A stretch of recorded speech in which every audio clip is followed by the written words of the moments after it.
ये खबर पारुल यूनिवर्सिटी द्वारा प्रस्तुत की गई है। ये लोकतांत्रिक देश है, एक लंबे समय से इसकी पहचान है। दुनिया का सबसे बड़ा लोकतंत्र जो है उसका हम लोग श्रेय लेते हैं। तो लोकतंत्र में विरोध को लाठियों से नहीं कुचला जा सकता, विरोध को सुनना पड़ेगा। और जो सत्ता में आसीन है उनको विरोध का कारण और उसका निवारण दोनों करने पड़ेंगे। कल जो हुआ वो क्यों हुआ? अगर सरकार संवाद करती, हम जब हाउस में आते हैं तो ये कहा जाता है कि विपक्ष हंगामा ना करे, संवाद करे। संवाद होना बहुत जरूरी है। तो आपने 30 दिन से जंतर मंतर देश की राजधानी में प्रोटेस्ट चल रहा है, 20-20 दिन से लोग भूख हड़ताल में बैठे हैं। आप क्या उनके मरने का इंतजार करते? आपने संवाद क्यों नहीं किया? और कल जब देश का नौजवान आ गया है सड़कों पे और फिर उसके साथ जिस तरह की ब्रुटलिटी हुई है, जिस तरह उसको पीटा गया है, आप अगर रोकना चाहते तो पैरों पे लाठी मार दो, लेकिन सर में लाठी मारने का।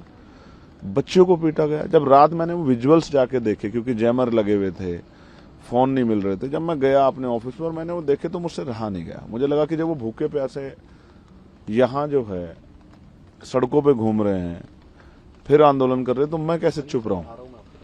इसलिए मैंने तय किया कि मैं अपनी जिम्मेदारी को अदा करूंगा, मिट्टी का कर्ज अदा करूंगा, एक युवा होने का कर्ज अदा करूंगा। और मैं भी बैठूंगा आंदोलन पे। और मैं रात से बैठा हूं, लेकिन कुदरत मेरी बड़ी परीक्षा ले रही है कि बारिश नहीं रुकी। रात से ना रुके बारिश।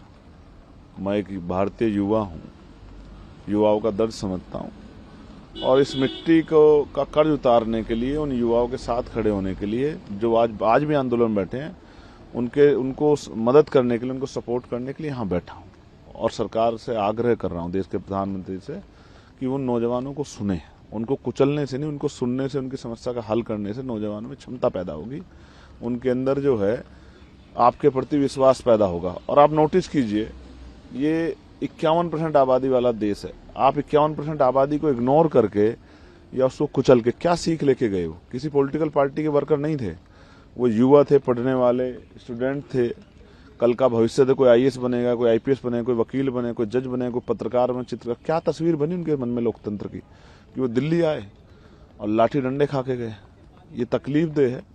इसलिए एक पढ़ा लिखा जागरूक भारतीय नागरिक होने के नाते और इस संसद का सदस्य होने के नाते मैं पूरी रात बाबा साहब की स्टैचू के नीचे शक्ति लेके बैठा रहा कि मैं इस लड़ाई को लड़ सकूं और उनके साथ खड़े हो सकूं, उनके तकलीफ को साझा कर सकूं। कब तक आप बैठे रहेंगे? देखिए, अभी स्पीकर सर से बात हुई मेरी, मैंने उनको भी बताया। उन्होंने पूछा कि बैठने का कारण क्या। मैंने उनको बताया कि जो लाठियां पड़ी है नौजवानों पे, उसका जवाब सरकार को देना पड़ेगा। आप हैं सरकार में, भारतीय जनता पार्टी एनडीए की सरकार है, तो पेपर लीक हो रहा है, पेपरों में घोटाले हो रहे हैं, बच्चों के मन में पीड़ा है, बच्चे सुसाइड कर रहे हैं। उनकी मौत का जिम्मेदार कौन है? किसी को तो जिम्मेदारी लेनी पड़ेगी ना। तो सरकार तय करेगी जिम्मेदारी किसकी है। वो बच्चों पे नहीं आप थोप सकते हो।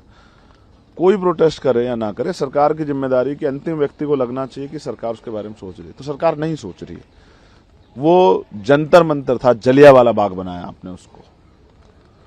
वो जलियांवाला बाग नहीं था। आपने अन्याय किया, इस अन्याय का जवाब आपको देना पड़ेगा। मैं बात करूंगा जो मुझसे वार्ता करेगा। और जो बच्चों की डिमांड है, मैं उन डिमांडों के बारे में जानना चाहता हूं कि उनकी मांगों पे क्या कर रहे हैं।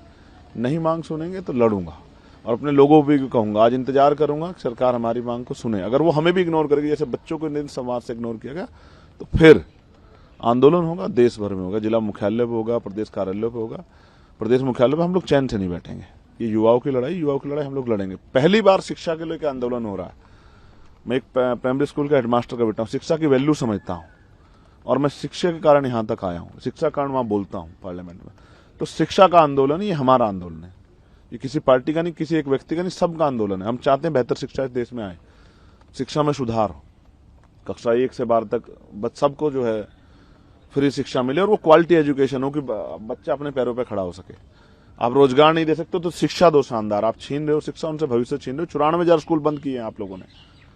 गरीबों के आगे बढ़ने का रास्ता बंद करो। ये अन्याय नहीं सहेंगे हम लोग। इसलिए मैं यहाँ पूरी रात से बैठा हूँ और चाहे आंधी या तूफान, मैं डटा रहूंगा जब तक मेरे अंदर हिम्मत है।